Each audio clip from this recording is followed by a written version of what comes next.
da decoração de Natal. E por que eu quero falar de Natal? Porque eu acho que esse momento que nós estamos vivendo, o ano de 2020, ele colocou muita coisa em perspectiva. Eu sou administrador das Faculdades Batista do Paraná, uma instituição com mais de 3.500 alunos. E eu vou dizer para vocês que esse ano a gente teve que reaprender a fazer tudo. Nós tivemos que reaprender a posicionar nossas aulas, reaprender a nos comunicarmos com os nossos alunos. Nós tivemos que reaprender muita coisa. E eu tenho certeza que você, na sua dinâmica familiar, na sua relação com a sua família, com o seu trabalho, com a sua esposa, com os seus filhos, você teve que reaprender muita coisa. As coisas foram colocadas em outra perspectiva. Agora, as famílias que mandavam os filhos para a escola tinham que ficar com os filhos 24 horas por dia dentro de casa. E eu sei, porque as minhas irmãs têm crianças pequenas. E o que eu escuto delas é: meu Deus do céu, ora por mim, porque não está fácil. Né? A Geice ainda é as duas pequenas, mas a maior é um de 10 e uma menina de 5, que vale por 5 meninas. Né? É uma só, mas ela dá trabalho por 5, a Alice. E a gente sabe que afetou diretamente a dinâmica entre casais, afetou diretamente a dinâmica das empresas com os seus colaboradores. Muitos de nós fomos obrigados a trabalhar no home office, né? Ou no teletrabalho, e isso sempre nos leva a um movimento reflexivo, e é um ano onde a gente precisa observar para as coisas que faz sentido, porque a forma com que a gente se relaciona mudou. Tem pessoas que eu via comumente, continuamente, e já fazem 10 meses que eu não consigo abraçar. Tem pessoas que estavam comigo no dia a dia, professores que são do grupo de risco, que eu não os vejo desde março. Sábado eu estava em Balneário Camboriú, a minha noiva é de lá, e um professor me ligou, professor Antônio Renato Gusso, muitos conhecem ele, é um exegeta maravilhoso, brilhante, e eu troquei a minha foto do WhatsApp, e ele falou: eu preciso falar um negócio com você, mas eu queria dizer, você emagreceu mesmo como está na foto? Eu falei: não, pastor, é só a foto mesmo, que ficou no ângulo bom. Ele: bom, é que eu estava com tanta saudade, achei que você tinha emagrecido. E eu me senti feliz. Ao mesmo tempo, falei: poxa, devia ter emagrecido mesmo, né? Mas ele estava demonstrando carinho, porque ele me via todos os dias. Todas as semanas ele estava ali convivendo comigo. E nós fomos expostos a essas mudanças de perspectiva, essas mudanças de relação e na forma com que a gente se relaciona. Muitos de nós somos obrigados a encarar o novo na tecnologia. E isso, com certeza, afetou em muitos as nossas emoções, o nosso coração. Nós somos em 116 funcionários e eu tive um recorde de colaboradores com crise de ansiedade. Nós temos na igreja um volume absurdo de pessoas passando por acompanhamento e tratamento. Porque nós precisamos urgentemente nos unirmos e lidar de forma séria e clara com as mudanças que a pandemia causou em nós, no nosso coração, nos nossos medos e nas nossas angústias. E por que eu vou falar de Natal? Porque para mim, falar de Natal é falar sobre alguns aspectos da fé cristã que são fundamentais para o dia a dia das nossas vidas. Falar de Natal para mim é falar de alguns elementos que são fundamentais nos dias em que vivemos. Falar de Natal para mim é olhar para a palavra de Deus a partir de uma perspectiva cristocêntrica e buscar agir e ser de forma com que Cristo seja o único alvo das nossas existências. Em pandemia, fora da pandemia, de pertinho ou de longe, presencial ou home office. Falar de Natal pode ser algo tradicional. Todos os anos você vem à igreja nos domingos de dezembro e você escuta alguma coisa de Natal. Mas eu gostaria hoje de conversar, nós vamos ler alguns textos da palavra de Deus, então, por favor, nós vamos começar com Filipenses, capítulo 2, versículo 5. E a primeira pergunta, e eu vou nortear a nossa reflexão a partir de algumas perguntas, e essas perguntas vão nos levar a algumas afirmações. E essas afirmações eu vou traduzi-las em palavras. E eu espero que essas palavras façam sentido para a sua vida e que essas palavras sejam palavras reais para o seu dia a dia e para os dias que virão. Filipenses, capítulo 2, versículo 5 ao versículo 8. seja a atitude de vocês a mesma de Cristo Jesus, que, embora sendo Deus, não considerou que ser igual a Deus era algo a que deveria apegar-se. Até aqui, parte A, primeiramente. Dependendo da sua tradução, se ela foi bem estruturada, tem um ponto e vírgula aí. Seja a atitude de vocês a mesma de Cristo Jesus, que embora sendo Deus, não considerou o ser igual a Deus, que ser igual a Deus era algo ao que devia se apegar. E a primeira pergunta que norteia a nossa reflexão hoje é: quem nasceu? Se o dia 25 de dezembro é uma data selecionada, que a gente celebra o nascimento de Cristo Jesus, o nascimento do Filho de Deus, o nascimento do menino Jesus, uma expressão muito usada nessa época do ano, nós precisamos perguntar de maneira mais profunda ou de um pouco mais reflexiva, de fato, quem nasceu? Olha, Jadra, é uma pergunta muito fácil, você já acabou de responder na frase anterior. Jesus nasceu, o Filho de Deus nasceu, o menino Jesus nasceu. Bem, todas essas respostas são verdade. Mas eu preciso colocar luz à profundidade dessas respostas. Eu preciso que você entenda que é necessário ter a perspectiva correta do que é esse menino Jesus. De quem é o menino Jesus? De quem estava deitado, ou colocado, ou dormindo naquela manjedoura? Nós precisamos ter a perspectiva correta do que aconteceu naquele dia, que pouco provável foi 25 de dezembro, não foi há 2019 anos atrás, ou 2020 anos atrás, mas é uma data que nós convergimos e usamos para celebrar o nascimento de Jesus. Mas o que estava ali? O que era esse menino? Por que ainda, depois de mais de 2000 anos, nós estamos aqui e vamos reunir nossa família, as nossas igrejas reunidas? Por que ainda falamos daquele menino na manjedoura? Quem ele era? Quem ele é? E o texto começa afirmando algo. Embora sendo Deus. E uma das coisas que eu tenho me incomodado, e eu tenho tratado isso com a minha igreja, e eu quero compartilhar com os irmãos, é a necessidade da perspectiva do Cristo como Deus, do menino Jesus como Deus. Ele não era do segundo escalão. Nós temos um péssimo hábito de organizar a Trindade como Deus Pai, aí, em segundo lugar, para resolver assuntos mais aleatórios, Deus Filho, e se for assuntos mais simples, nós colocamos o Espírito Santo na parada. Isso não é bíblico.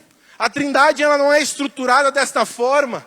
O Filho de Deus, Jesus, o Cristo, é o próprio Deus. É o próprio Deus que, se aquele trono estava vazio e a manjedoura estava cheia, ou a manjedoura estava cheia e o trono vazio.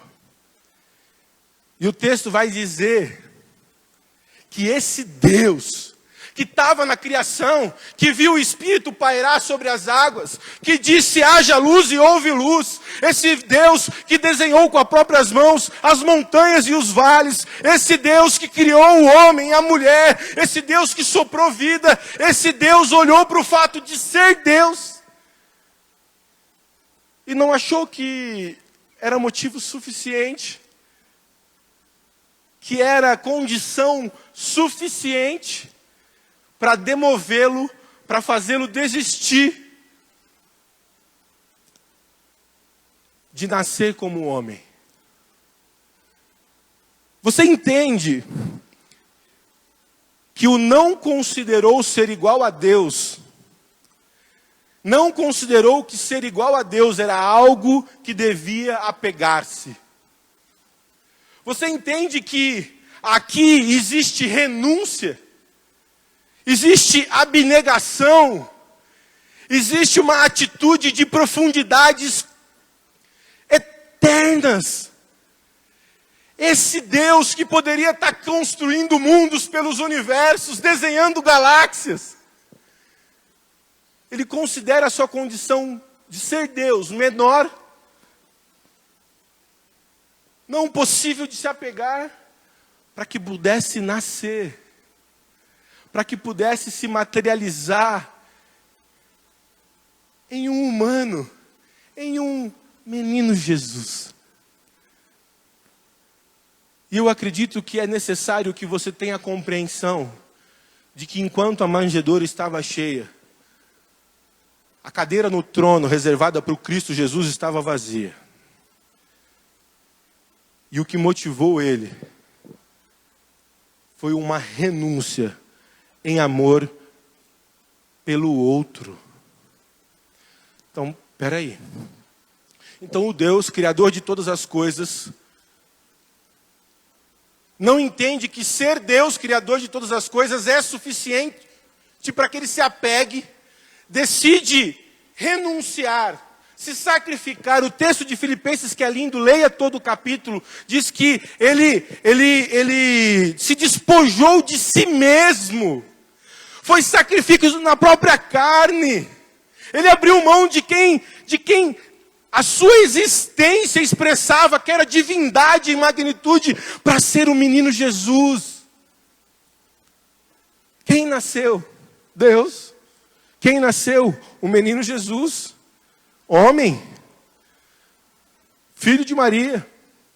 Quem nasceu? O Criador do universo. Quem nasceu? O filho do carpinteiro. Quem nasceu?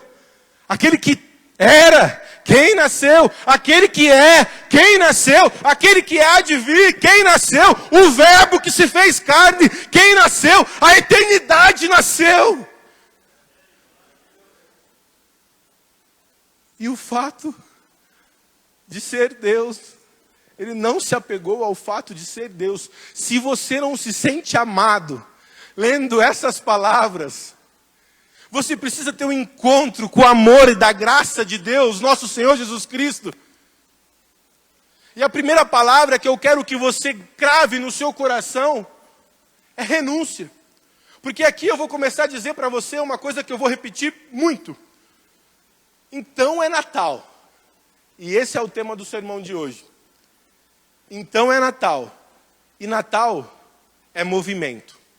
Eu acredito que o Evangelho de Cristo Jesus é movimento. Em qual sentido? A partir de Cristo, o Evangelho da graça expresso na palavra de Deus está em movimento a partir de nós. Nós somos um movimento contínuo da ação de Deus no mundo, na história. E o Natal celebra um dia que esse movimento ganhou forma. E agora, esse Natal nosso nunca mais vai ser, e nunca deveria ter sido, e nunca pode se tornar no seu coração um acontecimento estático. Triste aquele que transformou o Natal num ritual que se come em volta da mesa. Triste aquele que não tem no Natal um momento de reflexão diante do Criador do universo deitado numa manjedoura. Triste daquele que não olha para o Natal como a maior atitude de renúncia pelo outro. O Natal em movimento escreve nas paredes, expressa pelas ruas, através de mim e de você, renúncia pelo outro. Nós somos convidados pelo texto, na primeira afirmação, seja a atitude de vocês a mesma de Cristo. E eu te pergunto, diante da celebração do Natal, qual tem sido a sua renúncia pelo outro? Nós temos discursos muito bonitos, discursos lindos, de renúncia, de abnegação, não pela igreja, pelo evangelho, não, eu estou lá ensaiando, porque eu limpo a igreja. Eu estou falando de outra coisa, eu estou falando de renúncia pelo outro. A expressão da atitude de Cristo, ou de Jesus, o Deus, Trindade expressa em glória, foi pelo outro, não foi pensando em si. E quando nós somos convidados pelo texto, Paulo escrevendo aos Filipenses, dizendo, seja a atitude de vocês a mesma de Cristo, ele está apontando para a realidade, a expressão da atitude de Cristo, que aqui é o Jesus divino, 100% Deus e 100% homem. Ele está apontando para a atitude de renúncia, de abnegação, de entrega pelo outro. Não há Natal em movimento. O Natal não se torna verdade, não se torna expressão da realidade na sua vida, se nós não entendermos que é importante que a gente tenha a mesma atitude de Cristo pelo outro. O meu convite é que você intencionalmente, de maneira intencional, decida-se renunciar a desejos, a picuinhas, a manias, ao seu ego, ao seu eu, a tudo aquilo que você entende que é intocável, porque mais do que importante o nosso prazer, os nossos desejos, mais importante que o nosso eu, é o outro. Porque se não te constrange o Senhor dos Senhores não se apegar ao fato de ser Deus, para nascer por mim e por você, para que Natal?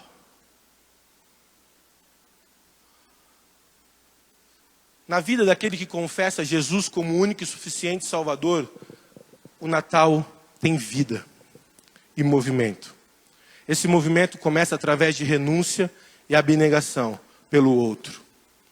Gostaria de ler a parte B do versículo, eu sei do meu tempo. Ainda em Filipenses, após o ponto e vírgula, vou ler desde o começo. Seja a atitude de vocês a mesma de Cristo Jesus, que, embora sendo Deus, não considerou que o ser igual a Deus era algo que devia apegar-se. E aqui, se nós estivéssemos na Assembleia, nós daríamos um glória a Deus bem alto. Então eu vou ler de novo, eu vou tentar, Elinho. Seja a atitude de vocês a mesma de Cristo, que embora sendo Deus, não considerou que o ser igual a Deus era algo que devia se apegar. Glória a Deus! Porque essa é a expressão do amor de Deus por nós, pela história, pela eternidade, pela humanidade. E o texto continua. Mas esvaziou-se a si mesmo, vindo a ser servo, tornando-se semelhante aos homens. E sendo encontrado em forma humana, humilhou-se a si mesmo, e foi obediente até a morte, e morte de cruz. Bem, esse é um texto bastante estruturado, teologia que tem de monte, dá para ficar algumas aulas de EBD, né? Dá para recortar aí em cada verbo, bonitinho. Mas hoje nós estamos falando de Natal. E a primeira palavra que eu pedi para você guardar é renúncia. A segunda palavra que eu vou pedir para você guardar é servir.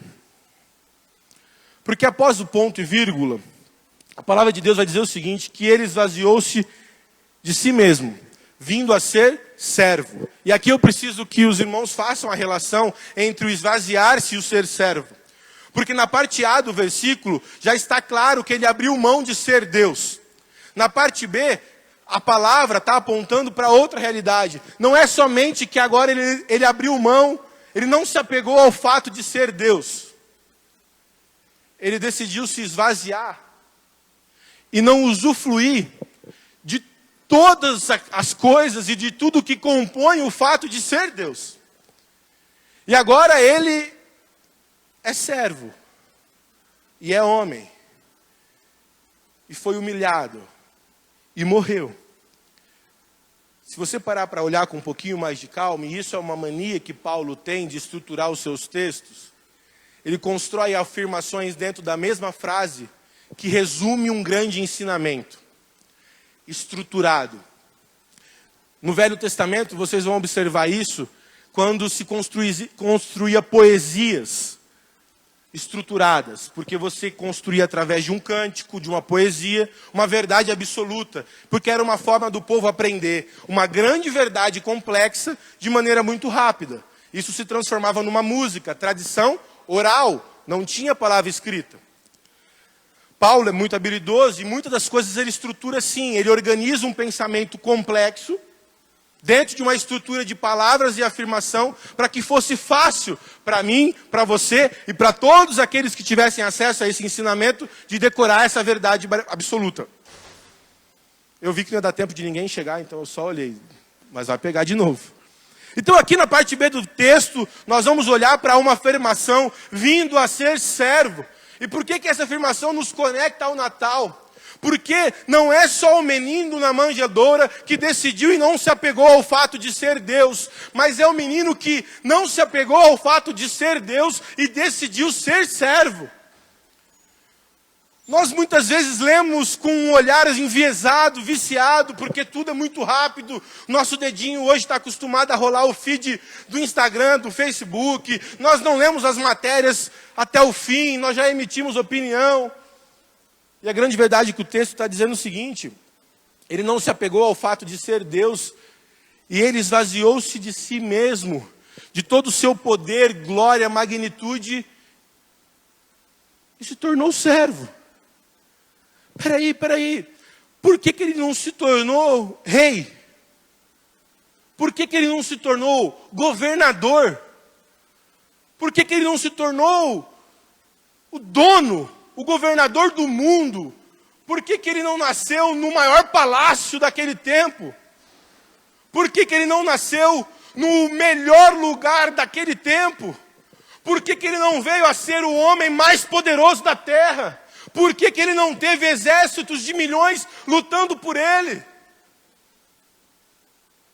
Porque o Natal em Movimento me ensina que ele decidiu servir. Que ele decidiu se dobrar. Que ele decidiu amar através do serviço.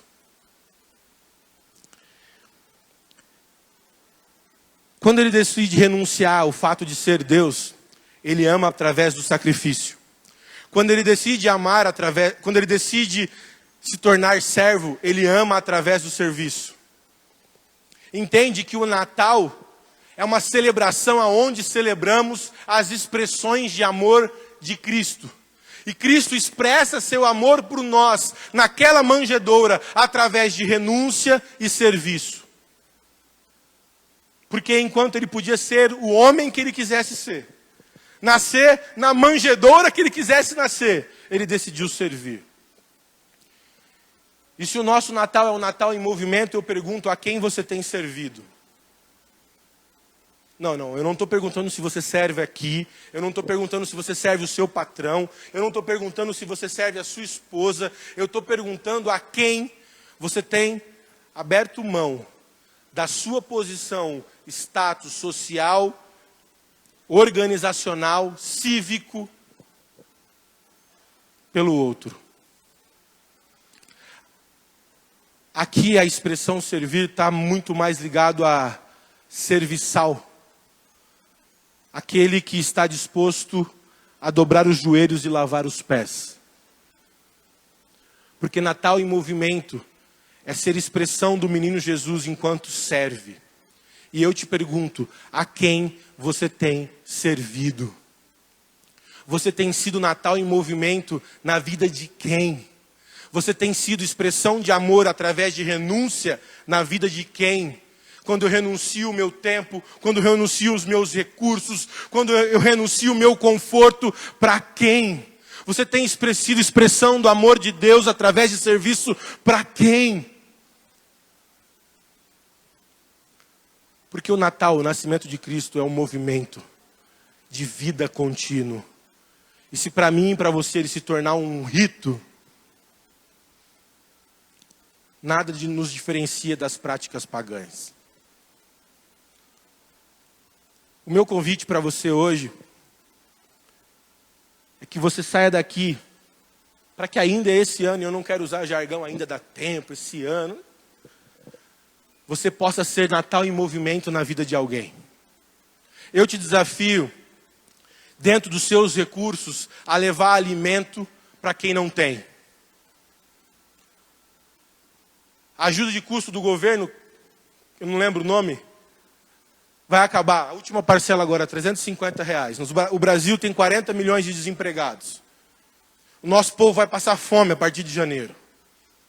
As nossas crianças não terão fralda a partir de janeiro. As nossas crianças não vão ter leite a partir de janeiro. Não me venha falar do Natal, da manjedoura, se não for um Natal em movimento, em renúncia, em serviço ao próximo, porque o meu Cristo fez tudo isso pelo próximo. O meu Cristo esteve naquela cruz, o trono estava vazio, a manjedoura estava cheia, o trono estava vazio, a cruz estava cheia, porque Ele amou, porque Ele se derramou, porque para Ele tudo aquilo, a glória, a criação, o poder, tudo era menor do que o outro. O que você vai fazer? O que você vai fazer? O que eu vou fazer? O que os nossos recursos? Eu não tenho recursos.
Capítulo 2, versículo 17.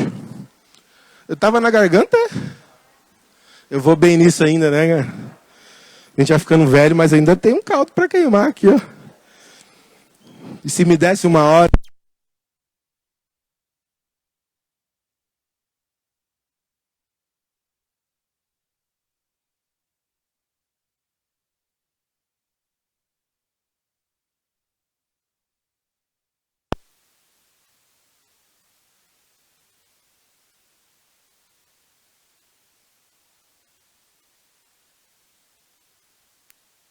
Não. Por que ele? Por que ele? Por que tinha que ser ele? Por esta razão era necessário que ele se tornasse semelhante a seus irmãos em todos os aspectos, para se tornar sumo sacerdote misericordioso e fiel com relação a Deus e fazer propiciação pelos pecados do povo. E aqui eu deixo a missão para o pessoal da IBD trazer o propiciação pelos pecados do povo de maneira mais estruturada teologicamente. No tempo não vai dar. Mas por que eu estou lendo esse texto para falar da terceira expressão do Natal em movimento? Porque quando o texto diz que ele se fez propiciação pelos pecados do povo, o texto está afirmando de maneira bem simples que ele se fez substituto, que ele se fez sacrifício, não pelo pecado dele, mas pelo do outro, e aqui cabe pelo nosso, pelo meu e pelo seu. E com essa atitude, ele expressa amor a partir de uma palavra. E eu quero encerrar com essa palavra. Ele expressou amor no Natal em movimento através de renúncia. Ele expressou amor no Natal em movimento através de serviço. E quando ele é propiciação pelo meu pecado e pelo seu, ele expressa amor através de esperança. E eu quero usar o verbo esperançar. Porque esperança para mim é uma palavra em movimento. Esperança sem movimento não existe. E quando ele decide não somente abrir mão do seu trono, não somente servir como um homem humilhado, enquanto ele poderia decidir ser qualquer imperador, qualquer governador, qualquer rei, mas ele decide servir como um homem humilhado. Ele decide então se entregar como sacrifício perfeito como propiciação dos nossos pecados, ou seja, no nosso lugar. Para que nós possamos ter, para que nós pudéssemos ter, para que nós hoje pudéssemos gozar da esperança, da glória e da vida eterna.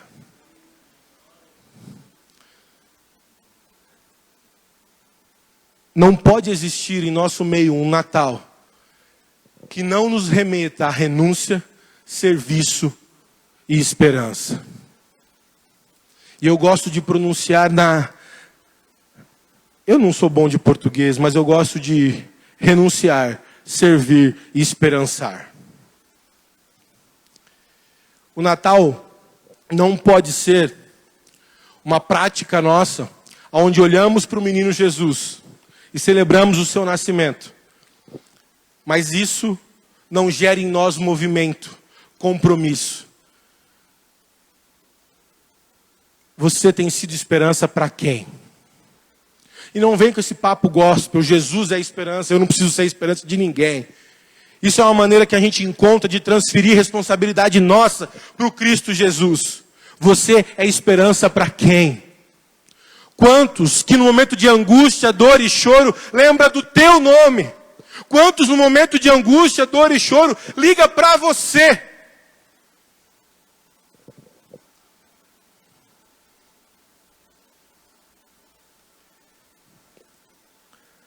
Seja o Natal. Porque é uma baita de uma falsidade celebrar o Natal sem assumirmos a nossa responsabilidade de ser o Natal. O Natal é renúncia. O Natal é serviço. O Natal é esperança.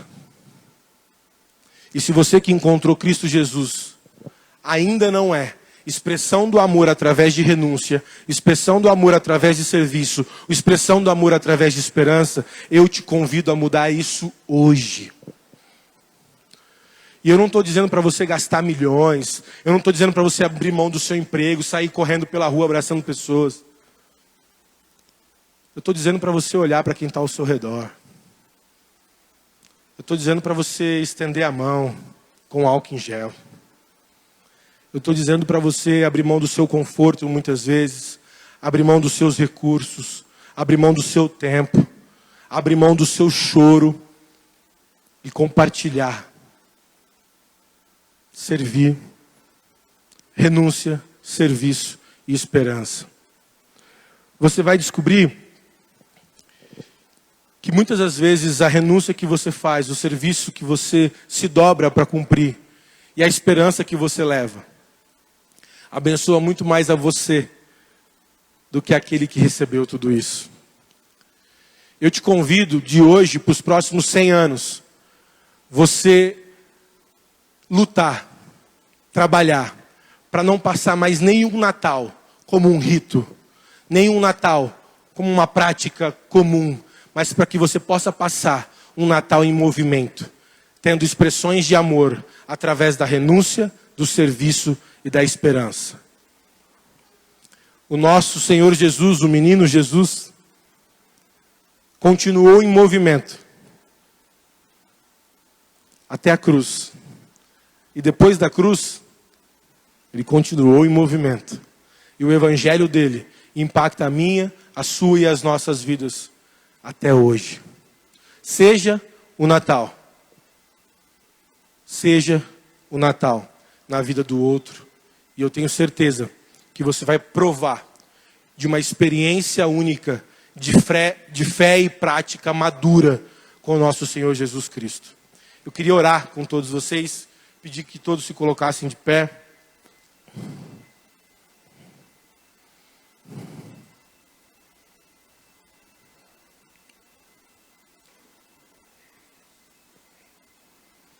Então é Natal.